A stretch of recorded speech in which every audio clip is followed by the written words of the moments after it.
Hi, this is Evelyn Olivares. Welcome to your new unit, Manage and Monitor Effective Client Service in the Retail Estate, in the real estate industry. This is your pre-assessment video, and it's to help you with your upcoming assessment, and you should also, of course, download your notes, the learner's guide from the realfocus.com.au website, and you'll be fine once you do that. So welcome on board. All right, guys. The first thing that we're going to be looking at here is let me just get my other program up. Just give me a moment because it's all over the shop here. Right. Okay. There we are. Client service. Why bother? Throughout the manual, the learner's guide, you will see that I have lots of different quotes there from many different people. Some great quotes on client service or customer service, because the customer's perception is your reality. Whatever the client thinks about you is what they're going to spread about you. So it's very important for us to keep our reputation intact, and excel in our customer service. Your most unhappy customers are your greatest source of learning. Bill Gates. Absolutely. And I'm sure that we all know Bill Gates and Mr. Microsoft himself, and how immense the business has grown with him at the helm. Your customers doesn't care how much you know until they know how much you care. Not about them as a client, but them as an individual. It's important that you care about the client as an individual. And right at the end of this, I do have a video, testimonial from one of Chris Gilmore's testimonials, and it's an amazing video because we went out to see this listing up front. Whenever he was called out, the lady started crying, and he said, "I'm not going to sell your home. You're not ready to sell your home. I'm not going to sell your home." And he said, "I don't want you to call me back until you're ready." And anyway, so finally, so she said they didn't put the house in the market. When she called him, she was ready. He came out and he listed the property and sold it within 3 weeks. That goes to show the values of someone of the caliber of Chris Gilmore. He knew that the lady didn't want to sell her home. Now, I know that some people have different ideas about that, but this goes to show you, this is positive proof, real life proof that sticking with true values, true great values, and looking after the customer, because you care for them as individuals, not just as you're wanting to commission to sell their home. So I'll play that for you at the end of this recording. Kind words can be short and easy to speak, but their echo is truly endless, like it goes on forever. In the world of the internet customer service, of course, it's important to remember that your competitor is only one mouse click away. Some great quotes there for you. So let's go on now and start with the customer client service in real estate. All right, customer loyalty. It is the best. Our loyal customers are far more likely to do repeat business with you and to refer you to their friends and family if they are happy with your service. So the probability of selling to a new customer, for example, is 5 to 20%. But an old customer or a past customer, it's 60 to 70%. Why? Because they have already used your services before. They know you, they trust you, and they feel as though they were happy to refer you to other people. That's huge, yeah? So 60 to 70% is what you can get from past customers or old customers. Bear that in mind. So customer service is absolutely crucial in any industry, and you have a great opportunity now to take that thought into the real estate industry as you're starting in the industry now. So good luck with that. Give you some idea of customer acquisition versus customer retention. I was just wanting to keep it very simple here. But what you have on the screen there in front of you is a simple contrast in acquisition strategy against retention strategy.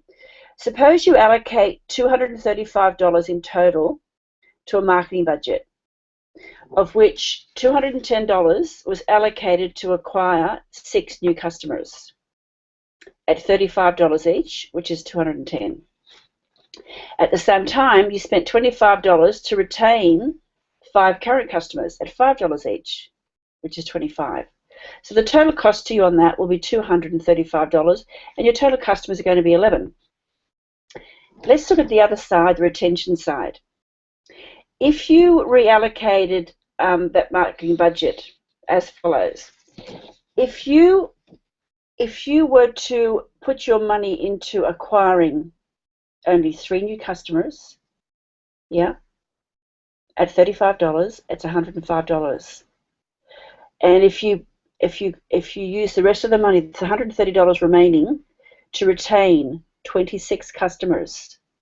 The cost is still $235, but you have a total customer base now of 29 rather than 11. Yeah.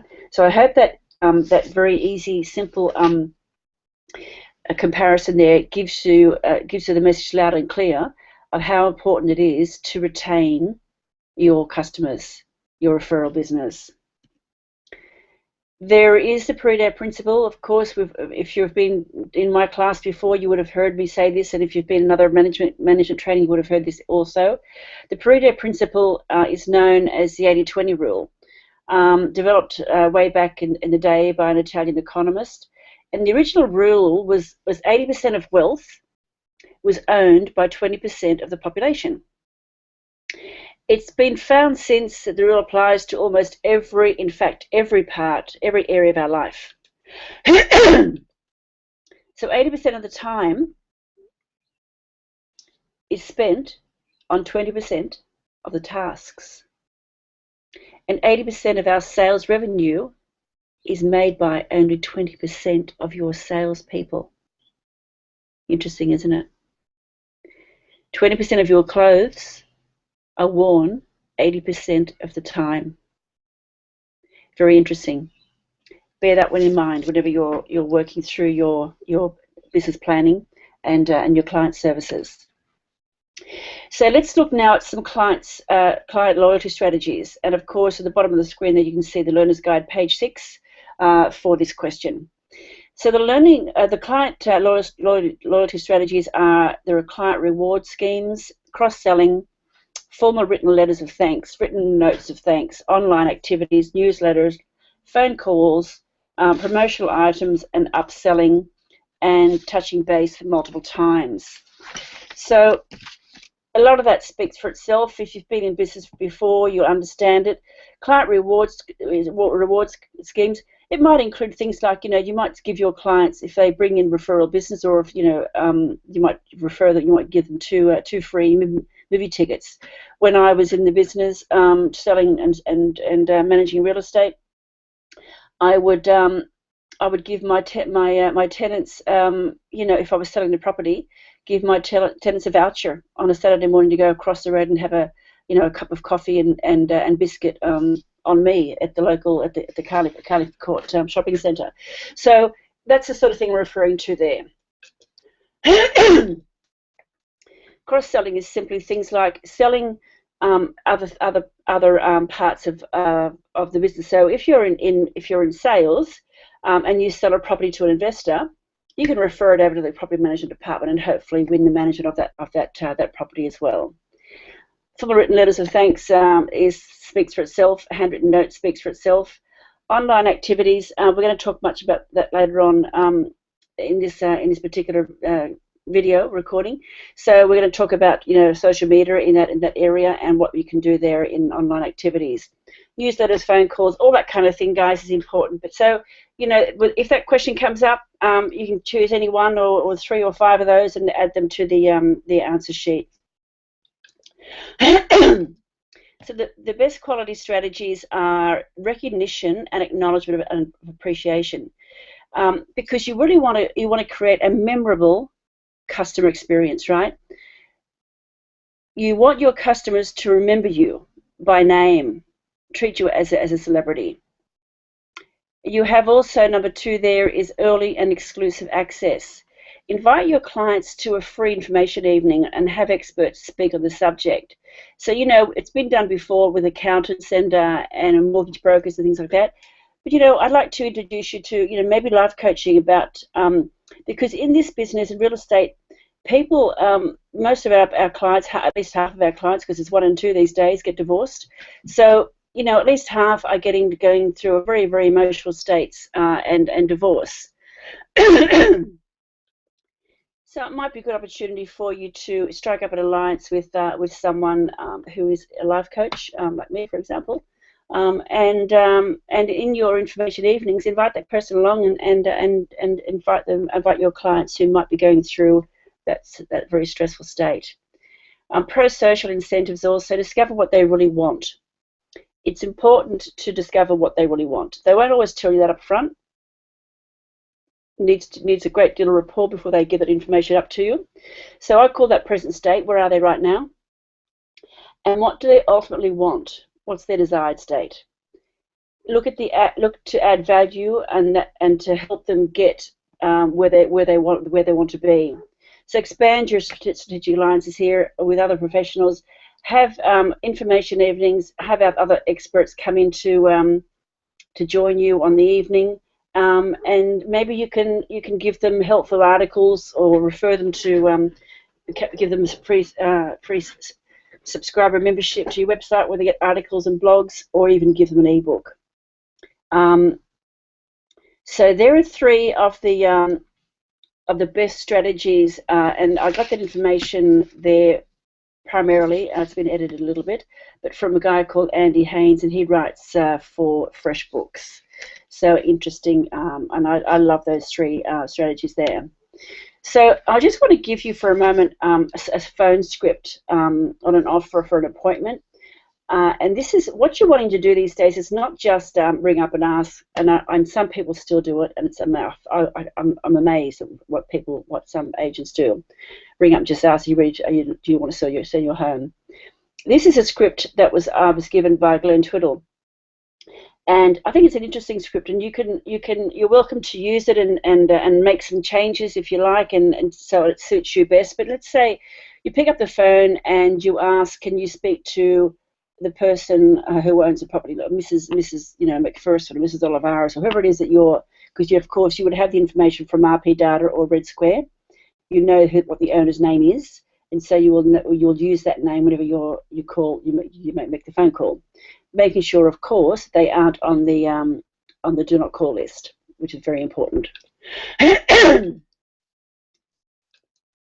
So you ask, can I please speak to Mrs. McPherson? So they say yes or no, or that you're speaking.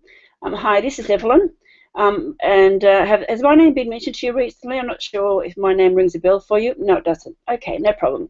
The reason for the call today, Mrs. McPherson, is, as you may be aware, ABC Agency is who I work for, and we've recently started a brand new way of helping the local community of Carlingford, let's say, homeowners with their investments and real estate needs.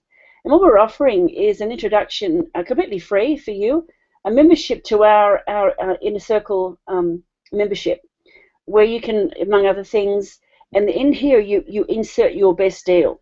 So in your case, you might be talking about, you might have a special offer on right now if people come and list with you or manage with you. Whatever the offer is you're wanting to offer it, that's where it is inserted here. So what's your email address? And I'll shoot that through for you through for you now. And if they say, well, no, you have to tell me some more about this. Well, that's okay. That's okay, Mrs. Alvarez. Thank you. We found that this is the case with most people, even before we rang. The call today, Mrs. McPherson, is only to offer you the club membership, so you can get the best offer, and you might mention the offer again before. As of course, most people aren't sitting around just waiting for companies to call them, are they? So what's a good email address that I can send it through for you? Now, again, make this your own script, because what you're wanting to do, yes, you want to get their phone number. Yes, you want to get their name. You can use this also at Open for Inspections. But more importantly, and so you'll get their email, you get their phone number, but more importantly, you want them to subscribe to your website. Hopefully you're going to have a great website, and if you don't, you need to talk to someone about getting a great website, because once someone is visiting your website, You're then able, if you have the right kind of website and right kind of analytics there, you can actually gauge who is on and how long they've spent on what pages. So it gives you a better idea of whenever you're speaking to the client next time of what you need to speak about rather than wasting their time. Yeah. So think about that, and it's just something there that I thought it would be great to add here for you now, as in regard to customer service. So use that in whichever way you feel it's going to be appropriate for you. Ensuring you offer service excellence. I mean, I've mentioned to you in class before, but training, and I know I'm a trainer, but look, training is absolutely crucial. You cannot go through. You can't think that okay, I'm finished my training now. I have a certificate or I have my diploma, my real estate license, and I don't need to train. I only need to do my CPD training each year. Look, that's true from the legal perspective. You must train in CPD every year to earn 12 points. And in addition to that, what I'd like to suggest is that you go outside and you do a lot of work actually on people, training about people and people's psychology, not just the legislation, the policies and procedures, because we are in a people business, and understanding how the human psyche works is really important if you're going to do the best job for yourself and for your client. Also, workshops and teams meetings, it gives staff the opportunity to ask questions and clarify problems and share what's working, what's not, and what we can do better. Also, of course, your KPIs, your key performance indicators, are very important for you as a way of measuring how you're going. Questionnaires and KPIs also for clients and staff to weed out any problems and find some workable solutions for everyone. Mentoring programs also, I really do truly, I think you should implement those everywhere that you're working.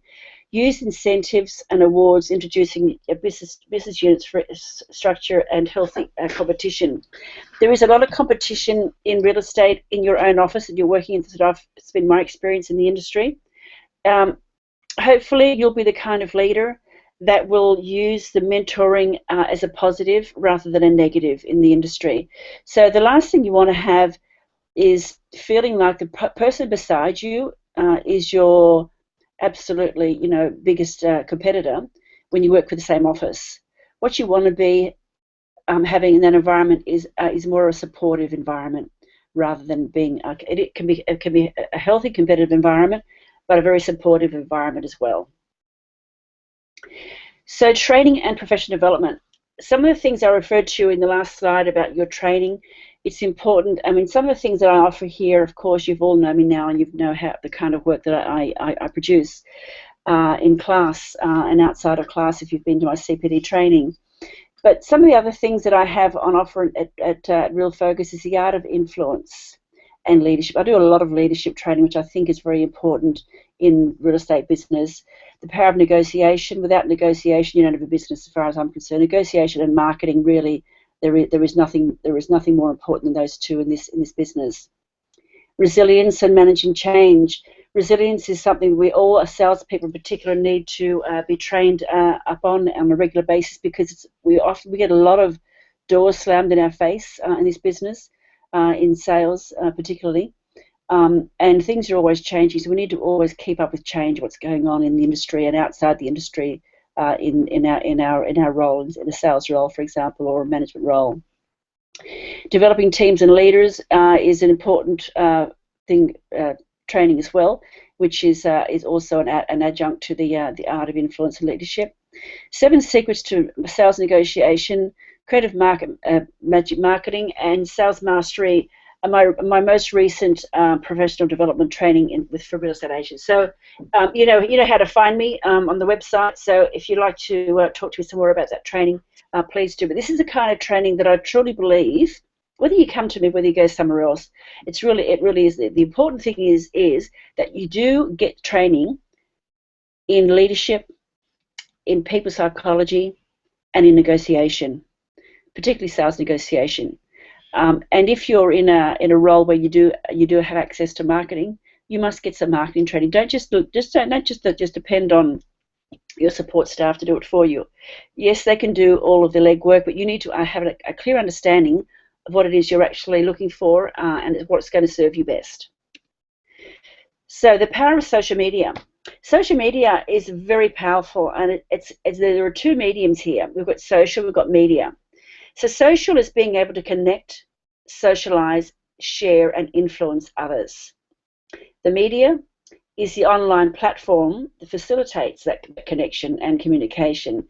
And of course, we have Facebook and Twitter and YouTube, all those ones that are there on the screen. So people choose to use this form of communication. This is how they choose to connect. So getting together in this way can have an enormous influence on the decisions that other people make. And I've written a book on it's called the Small Business Social Media Survival Kit, and you're welcome to get access to that at some time. Again, you can get access to that on the website, or just shoot me through an email. Happy to give you access to that. So the people power, the impact that people have on your business and career should never be underestimated, guys. If you're in business, then you're in the people business, especially in sales. And the fact is that 78% of people make decisions based on other people's opinions. Referral-based business, client service, so important. It's been reported that 70% of people now visit social media outlets to get product information, and only 14% of people trust advertising. Online opinions and influence from social media sites are now extremely important players in this industry, in any industry really, but in particular in our industry, in real estate, because it gives you the opportunity to build your trust online with the people. Because remember, you are not just talking to one person. So if you're connected to someone in Facebook, for example, you're also connected to their friends as well.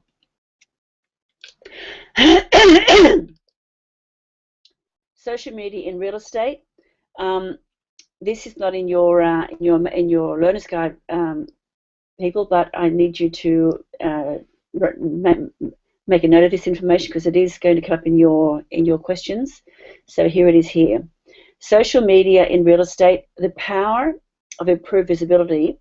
That's how people buy today. It's as simple as that. That's how people buy today. It really is. The power of increased positive recommendations. Repeat and referral business is by far the best business you could possibly generate. Social media expands your audience exponentially. People can and do tell all their friends if you're good at what you do or you're not. And that happens within a matter of seconds when they post it into social media. The power of building trust online. The most successful agents are building their online profile and gaining the respect and trust of their community. The savvy agents, the guys who I always talk about in my classes, they're using their social media, blogs, and they're sharing their knowledge, which in turn increases their profile, and it builds the trust between them and their clients, and it's online. And sometimes, in a lot of cases, before they've even met the client. So take that in, take that on board. Performance measurement is important too. So any activity or loyalty program implemented should be reviewed to ensure it's still effective. Of course it should. So some of the ways that we can do that, of course, is by written formal surveys. Now we can have surveys in the office. We can have sitting on the reception desk, or part of the listing kit, etc. You have informal surveys, which where you just sit and chat with people and have a bit of a chat and ask them a few questions. So you're getting some survey information just from sitting and chatting with people. We've got questionnaires as well that we use from time to time. And of course, we've got KPIs, the key performance indicators, and targets. So there's some ways for performance management for you. Here we are here with SurveyMonkey. This is a quick survey I put together just the other day for a sample. So you can do market research, and this is a template which is I've used this on SurveyMonkey.com, and it's free. So ask whatever you create your own questions there, and you can either have a box where people can write a reply in, or you can have, like they're in question 3, you can have a checkbox where they can just check 1 or 2 or 3 or many of the radio buttons there. So SurveyMonkey is certainly the place to go whenever you want to do your surveys online, and I recommend very strongly that you do that before you even start.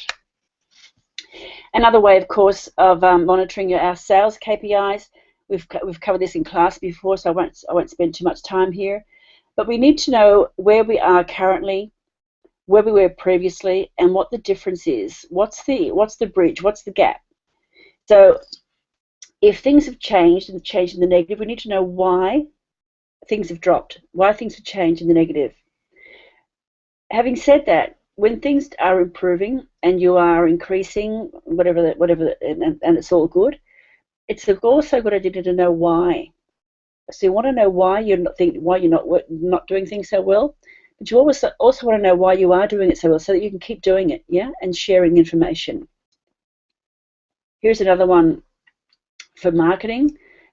So whenever you do open for inspections, for example, you might put in there, for example, the actual address, how many inquiries you've had, the responses at your open for inspections, how many offers might have been made, any you've had to reduce the price to sell, and any that were converted from a market appraiser to a listing. So there's some more there for you on marketing, performance management. Some of the real estate software we have in this industry, in real estate, most importantly is Trust Accounting, and there are many more that what I have on the screen, of course. But I guess these are the most popular. So we have RockEnd, which is REST. We have Console, and we have Sherlock for Trust Accounting, which all comply with the fair trading requirements for real estate. And for our client relationship management systems, or CRM systems, the most recent one that I know about is one called Locked On, and it's from Aaron Shiner. There's another one there, Real Estate or REB Online, and My Desktop, of course, is one that's been around for a long time as well. So I'm not promoting any of these. I'm just letting you know that these are some of the systems that are out there, and a question will come up on that for you. So what do you need to document in regard to privacy and confidentiality? What is it in regard to databases? What do you need to document, and what should you not document? Well, excuse me. The documented information for legal purposes, we need to have things like, client needs what they want, and information about their home in general. We also need to put in there just general conversations about the property matters, what the property has and hasn't got, and general information on the property. Responsibilities of the agent in regard to the client information, what is required there. Claims and action taken regarding client's property. So, it might be management or it could be sales, but you need to document as much information as you can regarding their property and the conversations you've had with those people. Except for if the person, what you don't document are any information that is deemed to be of private or confidential. It might be some clients don't want to. They might be going through divorce and don't want people to know that. So if they've asked you that, then don't disclose it. Credit card details you do not want to keep on file. It's private and confidential, and if papers get lost, then people could use those details. So you don't put that on file either. Clients confiding in you, the agent, on any personal matters that should not be entered into the database at all. Yeah. So it's a private conversation, and it should be kept that way. So there are some things that you need to be very careful on what you're documenting in a database. Excuse me.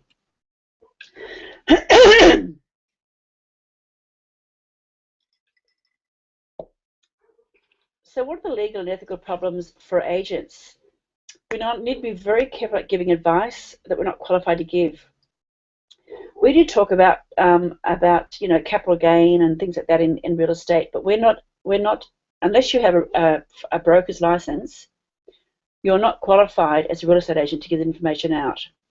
So you can refer them on to a financial advisor, and you would always do that anyway.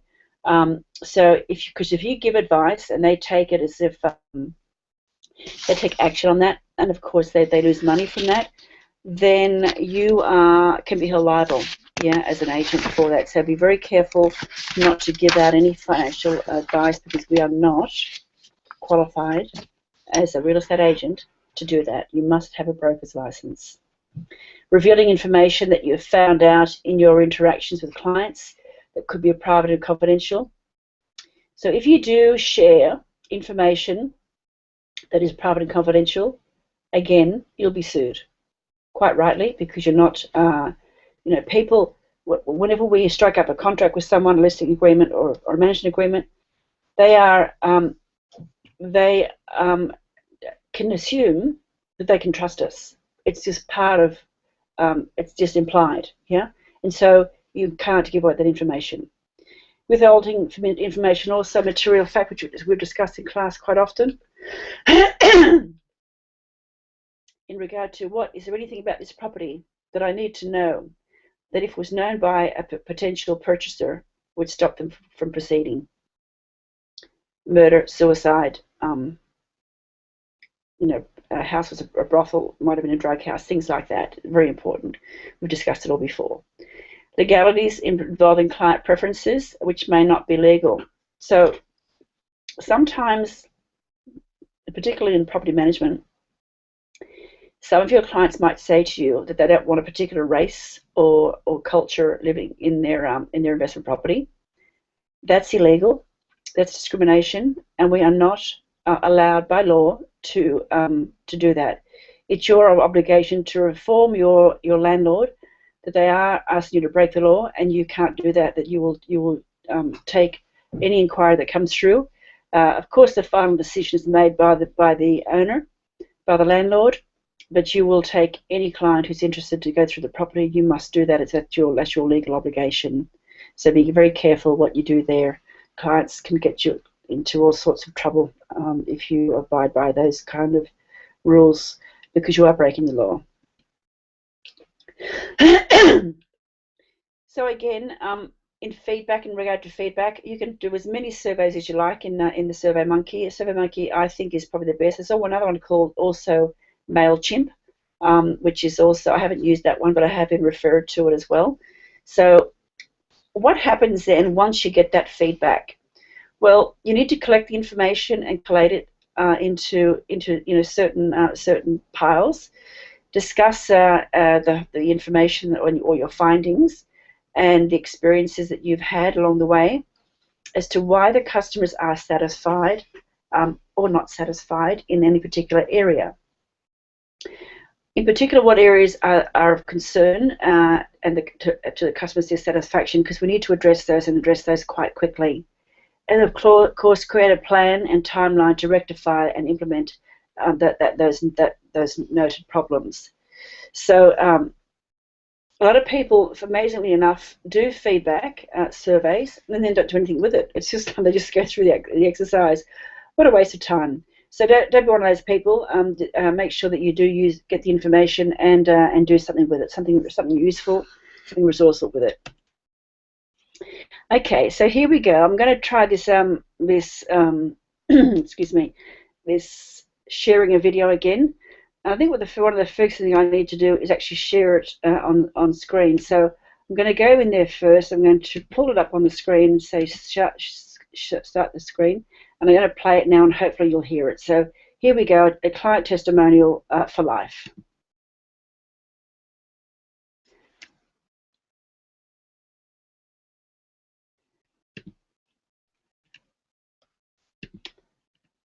That didn't work very well, did it? Let's try it once more. This is an amazing video. So I'd like you to, I would like you to be able to access this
Excellent. Well, it did work that time. Success. Don't you love success?